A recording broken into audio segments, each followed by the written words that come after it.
Salut les amis, on va parler d'une nouvelle marque aujourd'hui, la marque Hublot. Hublot, c'est une histoire d'étoile filante qui vient de fêter ses 40 ans et qui était au début des années 2000 complètement perdue dans la galaxie horlogère. Et le célèbre Jean-Claude Biver a transformé cette marque en une véritable machine de guerre et faire exploser son business avec la célèbre Hublot Big Bang.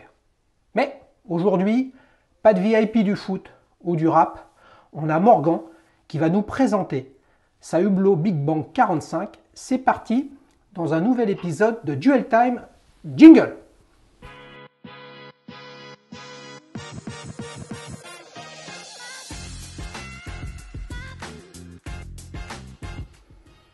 Salut Morgan. Salut Xavier. Écoute, je suis super content de t'accueillir. Tu sais que tu es le premier avec qui on fait une vidéo ou un épisode. J'appelle ça Duel Time, je l'expliquerai tout à l'heure. À distance, je suis en région parisienne et toi, tu es à Lyon. C'est ça. T'es content d'être Exactement, là? dans 69. Ouais, écoute, c'est super. Avant que tu nous parles de ce modèle et de cette marque Hublot, c'est vrai, elle est jamais passée sur la chaîne. On va dire, elle est tellement connotée qu'elle a des amoureux, probablement comme toi, et puis des détracteurs. Avant que tu nous parles de comment dire, de cette montre, est-ce que tu peux nous en dire un petit peu plus sur toi, qui tu es, et un petit mot aussi sur ce que tu fais en termes de bracelets. Tout le monde sait sur la chaîne que je suis un grand fan de bracelets. Raconte-nous un petit peu tout ça.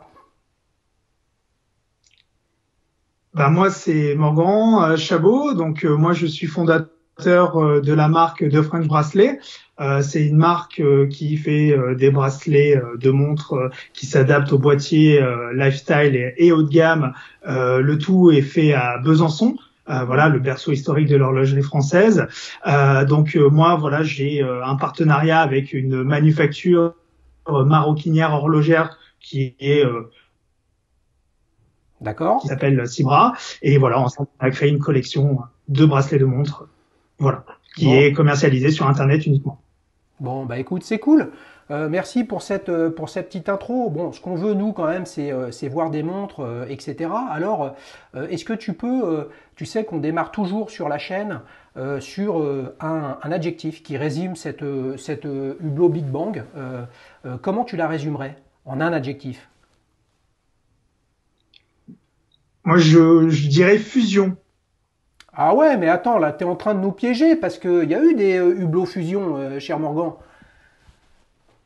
Alors moi, pourquoi fusion? Parce que The Heart of Fusion, c'est voilà le slogan de Hublot, et je trouve que oui, effectivement, ça résume parfaitement l'ADN de cette marque. Ouais, alors comme tu le sais, hein, tout le monde voit dans cette vidéo, là on a un gros plan de cette montre avec évidemment son hublot, ses vis très particulières. Ça a beau être la gamme manifestement Hublot Big Bang 45, elle fait 44 mm de large, c'est une énorme bête. Si tu dois un peu la décrire et nous expliquer comment tu es arrivé à cette montre, comment tu t'y prendrais? Alors si je devrais la décrire, pour moi voilà, c'est une montre qui est très agréable au porter. Donc ça, c'est quelque chose que je me suis rendu compte en la portant, parce qu'en la voyant, on se dit oulala, c'est gros, ça va être lourd, ça va pas être forcément très agréable au poignet. Mais en fait, pas du tout. Avec un bracelet caoutchouc, qui sont les caoutchoucs Hublot, qui sont réputés voilà pour leur confort et leur résistance. En fait, quand on l'a au poignet, elle est super légère, super agréable. Et puis moi, ce que j'ai adoré, c'est tout cet acier. J'adore les montres acier, et je trouve que voilà le mariage des deux, moi ça m'a donné envie vraiment d'en acheter une 2017. Voilà. 2017, tu dis autant caoutchouc, je suis d'accord, c'est l'ADN historique de Hublot. Hein. Lorsque la marque a été créée en 1980 de mémoire, c'était un peu, je crois, c'est décrit comme le mariage des matériaux nobles avec le caoutchouc dans l'horlogerie. Et donc, j'ai le sentiment que une Hublot sans bracelet en caoutchouc, c'est un peu un problème. Il lui manque quelque chose. Mais sur la partie acier, tu vois, regarde, on voit bien au niveau de la couronne, des boutons poussoirs pardon, du chronographe, il y a il y a pas mal de matières synthétiques. Je dis pas plastique, enfin je pourrais le dire pour être provocateur, mais tu vois, j'ai l'impression qu'Hublot, c'est aussi beaucoup d'innovation sur les matériaux de synthèse. Donc acier, moi je n'achète pas vraiment là ce que tu me dis là. Attention, je vais t'envoyer un fail sinon Morgan. Hein. Oui, alors Hublot, pour avoir voilà visité la manufacture et puis avoir voilà une vraie passion pour cette marque depuis plusieurs années, il y a vraiment aussi le côté, moi ce qui m'a plu, c'est eux ce qui les intéresse, c'est la matière. Ils ont fait des choses extraordinaires sur les caoutchoucs naturels. Ils ont fait, on en parle peu, mais le Magic Gold, qui est le premier or inrayable au monde, c'est eux qui l'ont fait. Ils travaillent la céramique, ils travaillent l'acier, voilà. Et moi j'aime tout ce qui est matière. Donc forcément, j'ai trouvé en cette montre un mélange de matières. Alors effectivement, oui, il y a des parties effectivement sur les boutons poussoirs, sur des plastiques un peu moulés, mais de qualité. Mais moi, c'est pas forcément quelque chose qui me dérange. D'accord, ok. Donc tu l'as acheté en 2017, c'est ça hein? C'est ça, oui. Ouais. Qu'est-ce que... ok, mais si on revient, parce que j'ai l'impression que tu en as parlé tout petit peu, qu'est-ce que tu pensais très sincèrement avant de l'acheter ou avant de lancer le processus d'achat? Qu'est-ce que ça te disait quoi Hublot comme marque? Alors moi, Hublot, ce que ça me disait, l'idée que j'en avais, c'était vraiment le côté un petit peu décalé, un petit peu de l'horlogerie haut de gamme. Moi, j'ai toujours eu des montres avec des bracelets en cuir. Donc là, c'était vraiment de me dire, quitte à changer d'avoir une montre vraiment différente de ce que je porte habituellement, que ça soit ma Submariner, que ça soit une UR01 ou des choses comme ça. J'avais vraiment envie, voilà, d'avoir une montre qui soit vraiment très sport et très différente du reste de ce que je porte. D'accord. Voilà. Tu as cité UR01, c'est une Urwerk? Non, une ER, ok, d'accord, ok, je comprends. ER, oui. Je comprends. Oui. Ok. Donc toi, tu t'es dit, why not? Tu l'as acheté neuve ou d'occasion cette Hublot? Alors non, je l'ai pas acheté neuve parce que première chose, ça décode très vite malheureusement et en plus on a la chance aujourd'hui de pouvoir acheter des montres avec pas mal de revendeurs qui sont connus, reconnus et qui font voilà des belles occasions notamment sur Hublot. Donc moi je l'ai acheté sur un site allemand et voilà, donc d'occasion. D'accord. Là on est à distance, hein, tu es à Lyon et tout ça, puis en plus il y a les mesures de distanciation sociale hein, qui sont importantes, donc je peux pas la toucher cette montre, mais j'ai le souvenir, moi, d'avoir essayé justement différents beanbangs. J'en ai parlé de mémoire lorsque je racontais mon histoire personnelle sur la Audemars Piguet 15300. J'en ai un souvenir d'une montre qui était certes grosse, mais bon, pas tant que ça. Surtout extrêmement légère. Et à titre personnel, et je voulais un petit peu te challenger là-dessus, tellement légère et avec beaucoup de caoutchouc, beaucoup de matières synthétiques, etc., un petit peu l'impression de perdre la sensation, la chaleur, la présence de la montre au poignet. Est-ce que ça fait que pour une grosse montre, elle se porte très bien, parce que justement, en termes de portée, elle est discrète. Qu'est-ce que ça te dit, ça, le poids, la discrétion, etc. Alors moi, je fais partie de ceux qui pensent qu'une montre doit être portée en toutes circonstances. Oui. Pour ça notamment que cette montre-là, moi je cours avec, je fais du running, je fais des trails, des semi-marathons, et je cours avec ma montre, que ça soit celle-là ou mes cuirs, parce qu'ils sont spécifiques aussi contre la transpiration, voilà, par solidité, voilà. Mais voilà, moi je fais pas, j'ai pas de montre dans un coffre, je regarde pas mes montres à travers une vitre. Moi, ma montre vit avec moi. Et je trouve que cette montre-là, moi j'ai couru plusieurs fois avec elle, elle est très agréable, très légère, la transpiration, etc. Y a pas de difficulté avec. Moi, voilà. Et il y a pas de problème aussi grâce à la boucle de la Hublot avec les poils. Ça tire pas les poils et ça c'est important. J'ai l'impression que tu as d'autres marques en tête ou d'autres bracelets qui te font penser à ça. Oui. Bon, écoute. Oui. Après, moi, j'ai développé un petit peu mes bracelets cuir avec un petit peu l'idée de Hublot. notamment dans le confort et le portage, parce que je me suis beaucoup inspiré de cet hublot pour développer mes bracelets. Ouais, Voilà. ouais, je pense, mais dites-nous les amis en commentaire, hein, ceux qui ont des hublots. Je pense, et j'en parlais un petit peu sur cette notion de légèreté. Après, la légèreté, ça peut être quelque chose qui rend la montre confortable, mais peut-être insipide, entre guillemets. Mais je pense que justement, ce bracelet en caoutchouc ou dans une matière hybride, hein, probablement très marketée chez Hublot, ça doit être particulièrement confortable. Tu parlais de sport, on va dire de sport un peu intensif, etc. Cet Hublot, c'est un chronomètre, un chronographe, pardon. Attention, les spécialistes vont me huer, hein, c'est un chronographe. Est-ce que tu l'utilises ce chronographe ou alors c'est juste pour la galerie? Non, alors non, je l'utilise pas très honnêtement, parce que quand je cours, j'ai pas forcément, enfin je cours avec pour le plaisir de courir avec. Hein. Après, c'est vrai que je suis pas focalisé sur ma montre, mais par contre pour les temps intermédiaires de passage, notamment quand je fais des semi-marathons, oui, là clairement j'utilise. Ouais. Donc là, les gars, oh, les amis, on a enfin quelqu'un qui a une Tool Watch qui l'utilise comme outil pour courir. C'est quand même une sacrée bonne nouvelle. On n'a pas parlé encore, puisque c'est un chronographe du calibre ou du mouvement. Hein. Hublot l'annonce comme le HUB 41000. Bon, j'ai regardé, c'est un ETA, en fait un Valjoux dérivé du 7750. C'est assez joli, hein, le dos, etc. C'est pas mal fait. Quel regard tu portes pour une montre quand même? On n'est pas dans le très très très haut de gamme. On n'est pas dans la haute horlogerie, mais on est dans le haut de gamme. On est à plusieurs milliers d'euros, je pense. Tu nous parleras un peu de prix après. Quel regard tu portes sur ce qu'il y a comme calibre dedans? Ça t'intéresse particulièrement? Ça t'intéresse pas? Ce qui t'intéresse, c'est la beauté de la finition. C'est quoi ton ADN là-dedans? Alors moi, mon ADN, je suis plus passionné par les matières que par les mouvements. Mais aujourd'hui, c'est vrai que voilà, c'est le 7750. Alors Valjoux, ETA ou Valjoux. Voilà, c'est un mouvement qui a été utilisé depuis, je crois, une petite quarantaine d'années à minima, qui a fait ses preuves, qui est inusable. Donc voilà, moi, tant que c'est mécaniquement fiable, voilà, j'ai pas de regard particulier sur ça. Voilà. D'accord. Négatif en tout cas. Ouais, ok. 2017, tu l'as acheté d'occasion ou quasiment neuf de stock, on va dire. Combien ça coûte une Hublot comme ça?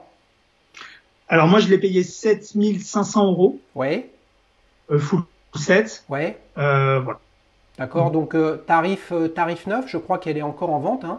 On est quoi? On est autour de 10-11 000? Un peu plus, on est à 12,5 je crois. Ouais, donc on va dire que tu l'as payé un peu en dessous de la marge de l'AD. Hein.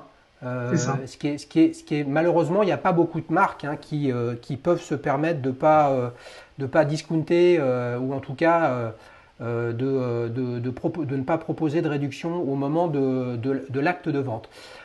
Tu sais, ce format est un peu particulier et un peu différent de Petite Montre entre amis parce qu'on n'est pas ensemble, donc on n'aura pas de souvenir ni de quiz.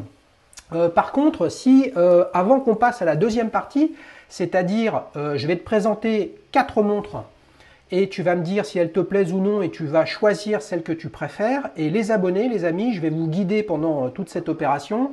Vous aurez à choisir entre 5 montres, celle de Morgan ou l'une des 4 autres que je vais vous présenter. Avant cette partie de duel un peu, Morgan, ta prochaine montre, ce serait quoi? Tu as quelque chose en tête? Oui, j'ai quelque chose d'assez précis en tête. Ça ressemble un petit peu à ce que tu as au poignet, mais sur un modèle, on va dire plus. J'aimerais bien en fait la Royal Oak Quartz parce que voilà, déjà en termes de prix, en termes de moyens, ça m'irait très bien. Et puis j'aimerais bien trouver un cadran grande tapisserie. Voilà. Bon, je cherche, c'est un peu difficile. C'est un projet que tu veux mener quand? D'ici la fin de l'année. Eh ben, c'est pas mal, c'est un bel objectif. Écoute, tu sais quoi, comme je dis à tout le monde, tu viendras nous la présenter sur la chaîne. Les amis, on passe à la deuxième partie de ce Duel Time. Bien évidemment, je compte sur vous avec des pouces bleus et puis des commentaires parce que si ça vous plaît, bien évidemment, je vais reproduire cette opération qui permet de donner la parole à nos amis francophones qui sont répartis dans le monde entier et qui ont envie aussi de parler de montres. Et l'idée, c'est de le faire en live, de pouvoir capter les commentaires de chacun. T'imagines, Morgan, si là on a les commentaires waouh, qui arrivent et tout ça, là il faut être solide parce qu'avec du Hublot, ça doit envoyer sérieusement. Alors, je vais te présenter au hasard 4 montres. Et ce que j'aimerais, c'est qu'en 1 minute, 1 minute 30, tu réagisses, tu nous dises ça te plaît pas, pourquoi pas. Tu essayes de nous mettre une note de 0 à 10. Vous faites pareil les amis de votre côté, mais vous, en commentaire, avec la petite vignette et le petit i dans un rond blanc en haut à droite sur votre fenêtre YouTube, vous pourrez voter sur l'une des 5 montres. Alors, la première que je te présente, cher Morgan, c'est une Franck Muller Crazy Hours Color Dreams. Une montre très très particulière, d'une marque, moi, que j'aime beaucoup, mais qui fait quand même des montres vachement bestiales. Et je me suis dit, bam, attends, Morgan, il a une Hublot Big Bang, je vais lui envoyer une Franck Muller. Alors, comment tu la trouves, celle-là? Alors, moi, j'aime pas, mais c'est mes goûts, parce que j'aime pas la forme tonneau. D'accord. Voilà. Donc c'est uniquement ça, j'aime pas les... Tonneau, c'est rédhibitoire. Les index horaires de couleur ça, c'est quelque chose qui pourrait éventuellement me plaire, oui. Ouais. Mais voilà. Mais t'as remarqué un truc quand même sur cette montre, Morgan? T'as vu les index horaires? T'as remarqué quand même qu'ils étaient un peu particuliers? Hein, c'est un sacré piège pour ne pas te laisser t'habituer au temps qui passe, mais à bien réfléchir. Est-ce que il est l'heure? Donc en fait, vous voyez, sur cette montre, est-ce qu'il est 2h moins 10 ou 6h moins 10? C'est une vaste question. Donc j'ai l'impression que de 0 à 10, elle va se faire cartonner la Franck Muller. Hein, ouais. Oui. Alors, je te présente maintenant la Zenith El Primero Stratos. Qu'est-ce que tu en penses de celle-là? Alors j'aime déjà beaucoup plus. Ouais. J'aime beaucoup cette montre. Ouais. Elle est à la fois, je trouve, contemporaine et puis sportive. Ouais. Voilà. T'as vu que j'aime bien. Ouais. Ouais, mais là, oui. Morgan, tu m'envoies des saucisses là. Là, si qu'est-ce qui fait qu'elle te plaît contemporaine? Parce qu'il y a de la couleur, parce qu'elle fait 45 mm, c'est quoi le sujet? Un flex, donc c'est pour un sportif, ça peut être quelque chose qui peut être aussi intéressant. Voilà. Après, oui, j'aime bien. C'est une montre qui me plaît, mais bon, c'est pas l'extase. Voilà. Bon, ok. Donc tu mets combien de 0 à 10 là-dessus? Les amis, vous aussi, faites-vous une idée, hein, parce que vous aurez à voter pour l'instant entre, je la remontre, la Franck Muller Crazy Dreams, Crazy Hours, pardon, Color Dreams, la Zenith El Primero Stratos. La troisième que je te présente, Morgan, c'est une Rolex Skydweller en or blanc. Qu'est-ce que tu en penses? Très joli. J'aime beaucoup avec un affichage date, heure, minute, seconde. C'est vraiment une jolie montre. Les couleurs voilà sont belles et puis je trouve que ça fait à la fois habillé et à la fois sport. Donc ça c'est quelque chose qui correspond à mon style de vie, donc qui me plaît. Ouais. Et puis voilà, je trouve que le format de cette montre est super beau. Ouais, voilà. Les amis, je suis pas loin d'avoir l'accord d'un invité pour faire un épisode de Petite Montre entre amis sur une Skydweller. Moi, j'avoue que j'ai un petit peu de mal. C'est gros, c'est un peu confus, je suis pas un grand fan du bracelet comme ça, Oyster, poly miroir brossé. Ça mélange un peu tout. Je crois par contre qu'il y a en termes de complications, hein, c'est vraiment quelque chose de très très abouti chez Rolex. Bon, donc j'ai l'impression quand même que c'est celle que tu préfères, celle-là, Morgan. Pour le moment, oui. Ouais, effectivement, ouais. C'est une montre, je lui mettrais 8. 8, d'accord. Alors, On termine pour toi, hein. Vous les amis, vous pouvez aussi voter pour la Hublot Big Bang de Morgan. Toi, tu n'as pas le droit de voter pour ta montre parce que sinon, c'est pas juste, quoi. Là, tu as une Girard-Perregaux Laureato qui devrait te séduire au vu de ce que tu m'as raconté. Ouais. À mon sens, cette montre, je trouve qu'on retrouve un peu le bracelet d'une Nautilus mixé avec un petit peu le côté octogonal décalé d'une Royal Oak. Donc ouais, moi j'aime beaucoup. J'aime beaucoup cette montre, vraiment. Ouais, tu sais que ça coûte pas loin de 13 000 ou 14 000 balles. Hein. Celle-ci est en 38. Elle existe de mémoire en 41 également. Tu la prendrais en quelle taille? Oh, il faut essayer 40. Ouais, 41, je pense que c'est quelque chose qui peut se faire. Ouais, 41. Ok. Ouais, Écoutez 41. les amis, il va falloir attaquer le moment tant attendu du vote. Hein. Donc vous avez en haut de votre écran à droite un petit i qui s'affiche. Si vous êtes sur votre application mobile, vous appuyez sur l'écran, vous trouvez le petit questionnaire qui vous dit quelle est votre montre préférée. Et vous avez à choisir entre la Hublot Big Bang tout en acier, en matériaux de synthèse et en caoutchouc de Morgan, la Franck Muller Crazy Hours Color Dreams, la Zenith El Primero Stratos, la Rolex Skydweller au fond bleu en or blanc ou la Girard-Perregaux Laureato.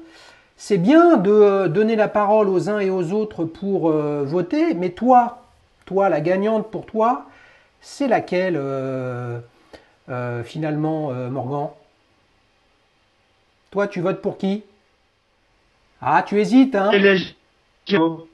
La Girard-Perregaux. Eh ben voilà, les amis. Ouais, non, mais j'ai la Girard-Perregaux. Ouais, donc toi, tu envoies comme winner la Girard-Perregaux. C'est vrai que c'est une très très belle montre. Je t'invite bien évidemment à l'essayer.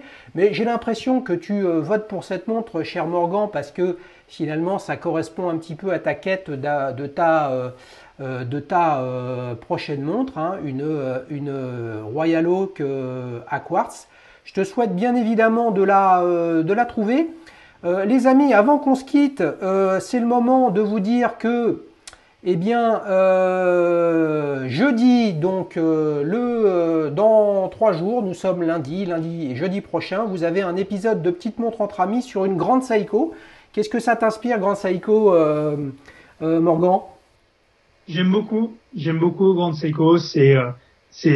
Moi j'adore Seiko parce que je trouve que pour les montres qu'ils proposent, les prix qu'ils proposent, c'est vraiment un rapport qualité-prix qui, pour moi, dans l'entrée de gamme de l'horlogerie, on va dire, qualitative, est pour moi la meilleure marque. Eh ben écoute, je compte sur toi pour être sur YouTube jeudi à 18 h avec, tu auras Pierre qui nous raconte son histoire avec cette Grand Seiko Diver référence SBGA 229. Il vient d'une famille de Rolex fans. Il a une Panerai également et c'est extrêmement intéressant. Les amis, on arrive à la fin de cet épisode. J'espère que vous vous êtes régalés. Je compte sur vous en commentaire pour nous dire si ça vous a plu. Évidemment, l'idée c'est de faire ça en live de façon à faire venir tout un chacun, de pouvoir répondre au questionnaire. Un grand merci Morgan pour ta participation. Hein. Et puis on a bien compris que si on voulait des bracelets, on va dire avec le luxe à la française, il fallait qu'on aille sur ton compte Instagram de French Bracelet ou alors sur ton site internet de façon à voir ce que tu fais. Là-dessus les amis, je vous dis à bientôt. Salut Morgan, ciao ciao et on se retrouve pour un prochain Duel Time. Bye bye. Xavier, au revoir.